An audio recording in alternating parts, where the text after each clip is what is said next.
আপনাদের সবাইকে ওয়েলকাম জানাচ্ছি ন্যাচারাল হেলথ কেয়ারে। আমাদের আজকের আলোচনার বিষয় মাত্র 2 দিনে চোখের নিচের কালো দাগ দূর করার উপায়। 1. একটি আলু ঘষে তার থেকে রসটা নিয়ে পরিষ্কার তুলোয় লাগান। ওই তুলো চোখের উপরে রাখুন। খেয়াল রাখবেন চোখের পাতা এবং চোখের তলা যেন ভালোভাবে ঢাকা থাকে। 10 মিনিট রেখে ঠান্ডা জল দিয়ে ধুয়ে ফেলুন।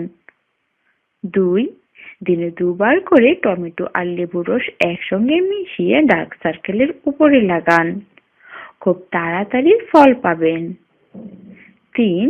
5টি আমন্ড বাদাম অল্প একটু দুধ দিয়ে বাটুন। তারপর 15 মিনিট লাগিয়ে রাখুন। 1 সপ্তাহ রোজ লাগালেই ফল দেখতে পাবেন। 4. আনারসের রস আর একটু হলুদ গুঁড়ো দিয়ে একটি পেস্ট বানান। 10 মিনিট লাগিয়ে রেখে ধুয়ে ফেলুন। 5. রাতে শোয়ার আগে চোখের চারপাশে ভিটামিন ই এবং ভিটামিন সি সমৃদ্ধ ক্রিম লাগান। 6. পুদিনা পাতা বেটে লাগালেও খুব উপকার পাবেন। শুধু তাই নয়, ক্লান্ত চোখের জন্য এটা খুবই ভালো। 7. ডিমের সাদা অংশ নিয়ে চোখের চারপাশে লাগান।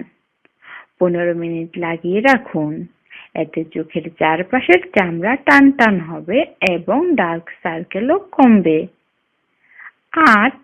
শসার রস ডার্ক সার্কেলের জন্য খুবই উপকারী।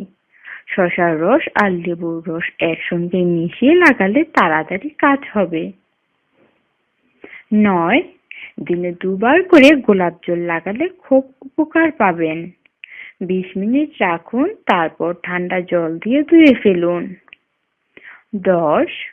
2 ফোঁটা আমন্ড অয়েল নিয়ে ঘুমোতে যাওয়ার আগে চোখের চারপাশে লাগান এবং আস্তে আস্তে ম্যাসেজ করুন। সারা রাত রেখে দিন এবং সকালে ঠান্ডা জল দিয়ে ধুয়ে ফেলুন। আরো নিত্য নতুন আপডেট পেতে আমাদের চ্যানেলটি অবশ্যই সাবস্ক্রাইব করুন। ধন্যবাদ।